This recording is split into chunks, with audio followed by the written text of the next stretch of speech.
നമസ്കാരം. വിസ്ഡം വോയ്സസിന്റെ പുതിയ ബുക്ക് സമ്മറിയിലേക്ക് സ്വാഗതം. നമ്മളെല്ലാവരും ജീവിതത്തിൽ ഒരിക്കലെങ്കിലും ഇങ്ങനെ ചിന്തിച്ചിട്ടുണ്ടാകും, എനിക്ക് കൂടുതൽ പണമുണ്ടായിരുന്നെങ്കിൽ, എനിക്ക് വിജയിക്കാമായിരുന്നെങ്കിൽ. എന്തുകൊണ്ട് ചിലർ മാത്രം വലിയ വിജയത്തിലേക്ക് എത്തുന്നു? ഈ ചോദ്യങ്ങൾക്കുള്ള മറുപടിയാണ് ഇന്ന് ലോകത്തിലെ ഏറ്റവും പ്രശസ്തമായ വിജയപുസ്തകങ്ങളിലൊന്നായ think and grow rich. Think and grow rich എഴുതിയത് നെപ്പോളിയൻ ഹിൽ എന്ന എഴുത്തുകാരനാണ്. ചിന്ത മാറ്റിയാൽ ജീവിതം മാറും എന്ന് പഠിപ്പിക്കുന്ന പുസ്തകം. ഈ പുസ്തകം ആദ്യമായി പ്രസിദ്ധീകരിച്ചത് 1937 ഇന്നും 80 വർഷങ്ങൾക്ക് ശേഷവും ലോകത്തിലെ കോടീശ്വരന്മാർ, ബിസിനസ് ലീഡർമാർ, ട്രേഡേഴ്സ്, സംരംഭകർ എല്ലാവരും ഈ പുസ്തകം വായിക്കുകയും പിന്തുടരുകയും ചെയ്യുന്നു. പലരും കരുതുന്നത്, കൂടുതൽ പണം കിട്ടിയാൽ ഞാൻ സന്തോഷിക്കും. പക്ഷേ ഈ പുസ്തകം പറയുന്നത്, ആദ്യം ചിന്ത മാറണം, പിന്നെയാണ് പണം വരുന്നത്. വിജയം പുറത്തുനിന്ന് തുടങ്ങുന്നില്ല, അത് മനസ്സിനുള്ളിൽ നിന്നാണ് തുടങ്ങുന്നത്. നിങ്ങളുടെ ബാങ്ക് ബാലൻസ് മാറുന്നതിന് മുമ്പ് നിങ്ങളുടെ ചിന്ത മാറ്റണം. Think differently and your life will follow. ഒരു ചോദ്യം ചോദിക്കട്ടെ, നിങ്ങൾ നിങ്ങളുടെ ചിന്ത വളർത്താൻ തയ്യാറാണോ? അങ്ങനെയെങ്കിൽ ഇപ്പോഴേ ചാനൽ സബ്സ്ക്രൈബ് ചെയ്യൂ. ഈ യാത്ര നമുക്ക് ഒരുമിച്ച് തുടങ്ങാം.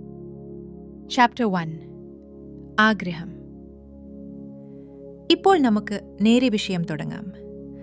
തിങ്ക് ആൻഡ് ഗ്രോ റിച്ച് എന്ന പുസ്തകത്തിന്റെ ആദ്യ അധ്യായമാണ് ഡിസയർ, അതായത് ആഗ്രഹം. നെപ്പോളിയൻ ഹിൽ പറയുന്നത് വളരെ വ്യക്തമാണ്. ജീവിതത്തിലെ എല്ലാ വലിയ വിജയത്തിന്റെയും തുടക്കം ഒരു ശക്തമായ ആഗ്രഹത്തിലാണ്. പലരും കരുതുന്നു, കൂടുതൽ പണം കിട്ടിയാൽ ഞാൻ വിജയിക്കും. പക്ഷെ സത്യം അതല്ല. ആദ്യം നിങ്ങളുടെ ചിന്ത മാറണം, പിന്നെയാണ് പണം, അവസരങ്ങൾ, വിജയം എല്ലാം വരുന്നത്. ശക്തമായ ആഗ്രഹം എന്താണ്? വെറും ആഗ്രഹമല്ല, എനിക്കിതുണ്ടായിരുന്നെങ്കിൽ നല്ലതായിരുന്നു എന്ന ചിന്ത അല്ല. അതൊരു തീരുമാനമാണ്. നിങ്ങൾ എന്ത് വന്നാലും നേടുമെന്ന് മനസ്സിലുറപ്പിച്ച ഒരു ലക്ഷ്യം. നെപ്പോളിയൻ ഹിൽ പറയുന്നത്, ദുർബലമായ ആഗ്രഹം ദുർബലമായ ഫലങ്ങൾ മാത്രമേ നൽകൂ. ഇവിടെ ഓഥർ ഒരു കഥ പറയുന്നുണ്ട്. എഡ്വിൻ സി ബാൺസ് എന്ന ഒരു സാധാരണ യുവാവിന്റെ കഥ. അയാൾക്ക് പണമില്ല, ബന്ധങ്ങളില്ല, എന്നാൽ ഒരേ ഒരു ശക്തമായ ആഗ്രഹം. ഞാൻ തോമസ് എഡിസണിനൊപ്പം ജോലി ചെയ്യും. അവൻ എഡിസണിന്റെ ഓഫീസിലെത്തി. അവൻ പറഞ്ഞത്, ജോലി തരാമോ എന്നല്ല, ഞാൻ നിങ്ങളോടൊപ്പം ജോലി ചെയ്യും എന്നാണ്. എഡിസൺ അവന് ഉടൻ ജോലി കൊടുത്തില്ല. പക്ഷെ ബാൺസ് അവിടെ തന്നെ നിന്നു. ചെറിയ ജോലികൾ ചെയ്തു, കഷ്ടപ്പാട് സഹിച്ചു, പല പരാജയങ്ങൾ നേരിട്ടു. എന്നിട്ടും അവൻ വിട്ടുപോയില്ല. കാരണം അവൻ അവന്റെ മനസ്സിൽ വിജയിച്ചു കഴിഞ്ഞിരുന്നു. വർഷങ്ങൾക്ക് ശേഷം ബാൺസ് എഡിസന്റെ പ്രധാന ബിസിനസ് പങ്കാളിയായി. ഇത് ഭാഗ്യമല്ല, ഇത് ആഗ്രഹത്തിന്റെ ശക്തിയാണ്. ഇത് ബുക്കിന്റെ സമ്മറിയാണ്.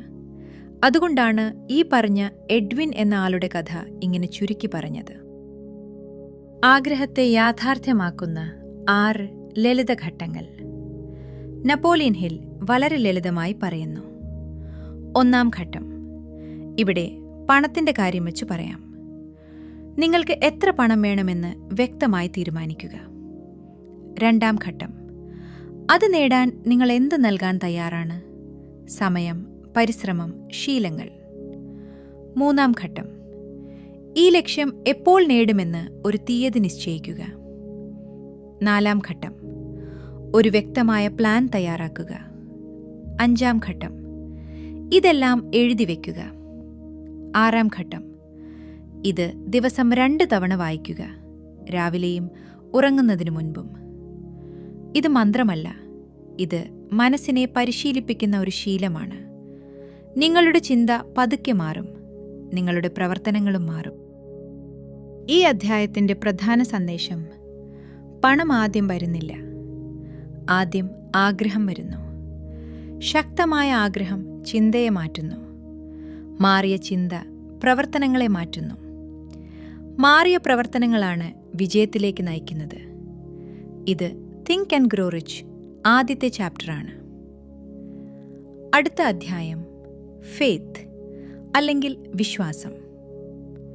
നിങ്ങളുടെ ആഗ്രഹത്തെ ശക്തിയാക്കി മാറ്റുന്ന രഹസ്യം. അത് ചാനലിൽ ഉടനെ അപ്ലോഡ് ചെയ്യുന്നതാണ്. ഈ ആശയം നിങ്ങൾക്ക് ഉപകാരപ്പെട്ടിട്ടുണ്ടെങ്കിൽ ഇനിയും ഇത്തരത്തിലുള്ള ലളിതമായ ഓഡിയോ ബുക്ക് സംഗ്രഹങ്ങൾക്കായി ചാനൽ സബ്സ്ക്രൈബ് ചെയ്യൂ. നിങ്ങളുടെ ഒരു സബ്സ്ക്രൈബ് ഒരാളുടെ ജീവിതത്തിലെ വലിയ മാറ്റത്തിൻ്റെ തുടക്കമാകാം. നന്ദി.